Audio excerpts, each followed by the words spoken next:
వచ్చే నెల 1వ తేదీన సామాజిక భద్రతా పింఛన్లు పంపిణీలో భాగంగా ఎన్టీఆర్ భరోసా పింఛన్ల పథకం అమలుపై అన్ని జిల్లాల కలెక్టరేట్లతో రాష్ట్ర సచివాలయం నుండి వీడియో కాన్ఫరెన్స్ నిర్వహిస్తున్న ప్రభుత్వ ప్రధాన కార్యదర్శి నీరబ్ కుమార్ ప్రసాద్ జూలై 1వ తేదీన ఉదయం 6 గంటల నుండి పెన్షనర్ల ఇంటి వద్దే గ్రామ వార్డు సచివాలయం ఉద్యోగులు పంపిణీ చేయాలని ఆదేశించారు.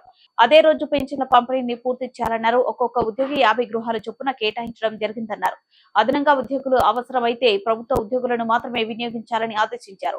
మొత్తం 4 రకాల కేటగిరీల పెన్షన్దారులలో 11 సబ్ కేటగిరీలకు చెందిన పెన్షన్దారులకు మొత్తం 7,000 అంటే జూలై మాసానికి సంబంధించి 4,000 మరియు ఏప్రిల్, మే, జూన్ 3 నెలలకు సంబంధించి నెలకు 1,000 రూపాయల చొప్పున ఏరియస్ మొత్తం 3,000 పంపిణీ చేయాలని మరియు మిగిలిన కేటగిరీలకు ప్రస్తుతం ప్రభుత్వం పెంచిన విధంగానే నగదును పంపిణీ చేయాలని ఆదేశించారు.